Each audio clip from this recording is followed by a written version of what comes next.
Hello everyone. So today we'll be learning about cricket and its rules. Let's see how the game is played and what are all the rules is there for cricket. So basically, a cricket is a sport which is played between two teams of 11 players each. One team, which is a batting, tries to score runs, while the other team is fielding and tries to prevent this. The runs are scored by hitting the ball, which is thrown by a player from the fielding team to a player from the batting team across the boundary or by batting teams. Players running between two areas of the field called the batsman's ground as many times as possible before the fielding team successfully hits the wicket. So this is called as a run out. So we'll see how the game goes on and what are all the rules are there for cricket. So basically, it is being played with two teams. So 11 players each in a team. At a given moment of time, there will be two batsmen in action. One at the bowling end, he's one who is called as a non-striker. One at the batting end, who is called as a striker. And a bowler bowls. There will be one wicket keeper behind the stumps of where the striker is, and there will be nine fielders around the ground. There will be two umpires on the field, and there will be two set of wickets in the pitch. So the pitch is considered to be the area where the batsman hits the ball or the bowler puts the ball. So there are many bowling creases and batting creases as you can see, which are identical at each of the end. So these are the basic things. So now let's get into more of the cricket. So as I told, there's a batsman, bowler, wicket keeper and fielder. So basically what they do and how they look, that's we are gonna see in this slide. So batsman. So batsman, he wears a helmet, he has a thigh pad, he has a knee pad, he has a gloves, he has a bat. So his aim is to score runs. And how he scores, we will just get into that. Next, a bowler. A bowler bowls the ball from the bowling end. It can either be a running action for 10 yards or so, or it can be a spin bowler. So we'll get into more of it. Next is a wicket keeper who is behind the stumps where the striker is. Striker is at the given moment of time, he is the one who will be facing the bowler. So main aim of the wicket keeper is to avoid the balls beating him, or if there is any edge from the bat, he catches it or he stumps it. So that's called as a run out. We'll see how it is. Next is a fielder. So as I told you, there will be nine fielders around the ground. As soon as the batsman hits the ball, the fielders takes the ball, catches it, or he throws back to the bowler where he hits the stumps. So why he hits the stumps? When a batsman is scoring runs, he just scores, he runs around the pitch. So that's when he hits the stumps, and if he's behind the crease, he's out. So I'll just get back to that once a moment. So as I told you, there are two cricketers, two umpires on the pitch, on the field. So one, he'll be standing behind the stumps where the bowler is bowling. Another will be standing towards the right or the left, depending on the left-hand batsman or the right-hand batsman of the pitch. Next, what does the umpire do? The umpire makes decisions on what he is seeing, and if there are anything that is not in the rules or not followed by the cricketer, he gives it. For example, if there is a obstruction in the field, or if the bowler is running on the pitch without any bowling action, he wants the bowler. And the umpire who gives the umpire's decision is a final decision.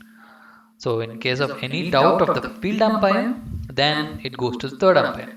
So the third umpire is off the field and he'll be seeing the videos.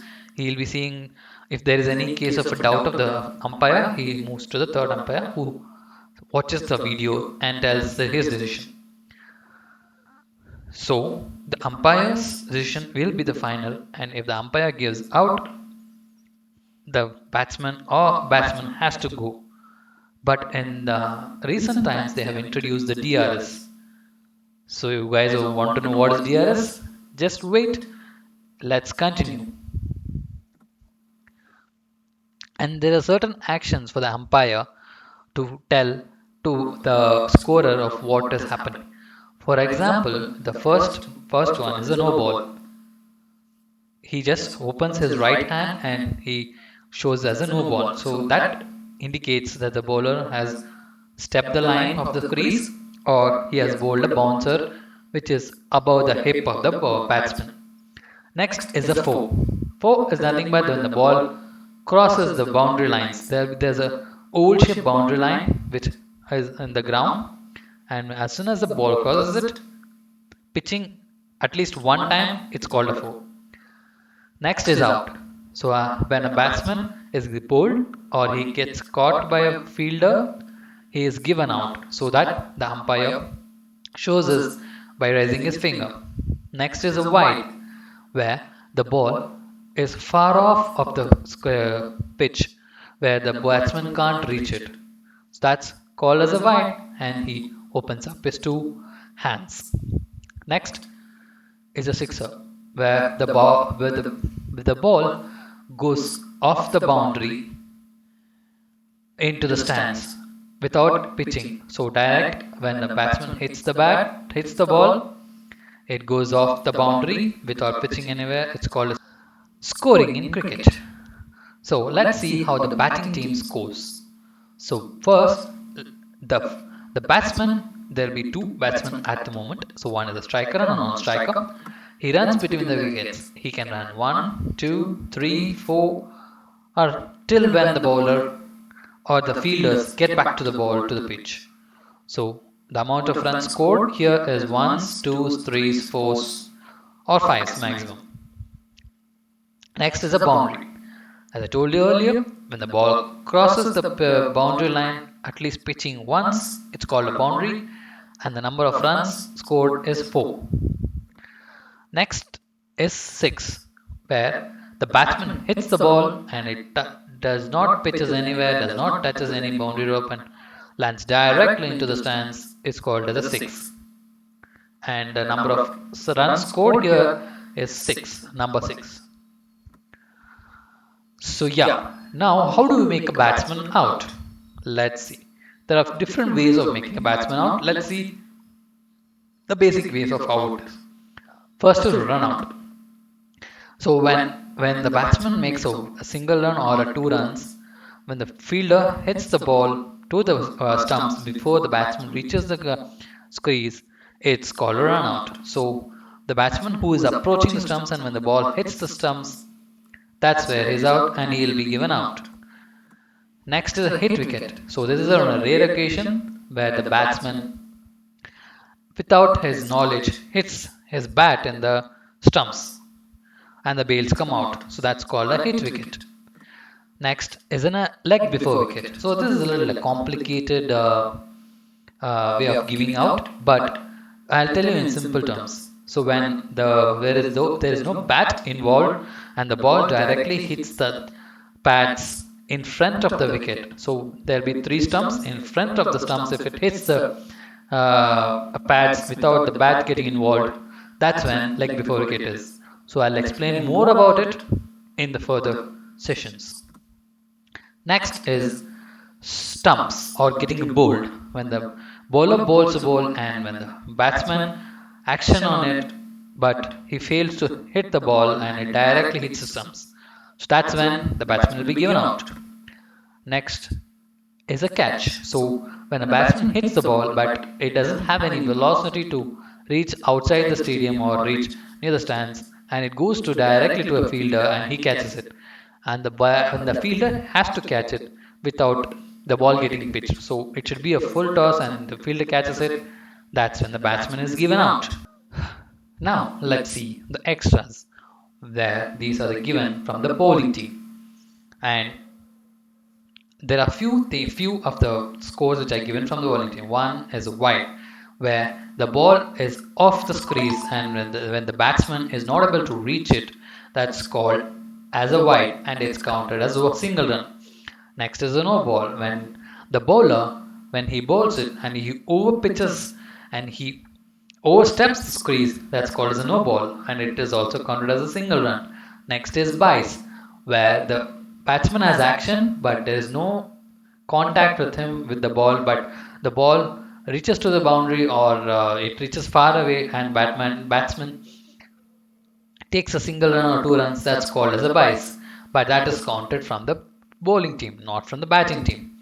Next is leg byes, where it is not the batsman hits the ball, but his bat is not involved, either his gloves or his pad is involved. That's called as a leg bye. Now let's see what are the different forms of there in cricket. One is a test, which is of a 5-day length and 90 overs in a 90 overs in a day. So 1 over consists of 6 balls. Next is one day international, where each team plays 50 overs. Next is a 2020, where each team plays 20 overs. So guys, this is a basic info of how a cricket is played, what are the basic rules. On the further sessions, let's learn in detail of how it is. Thank you everyone.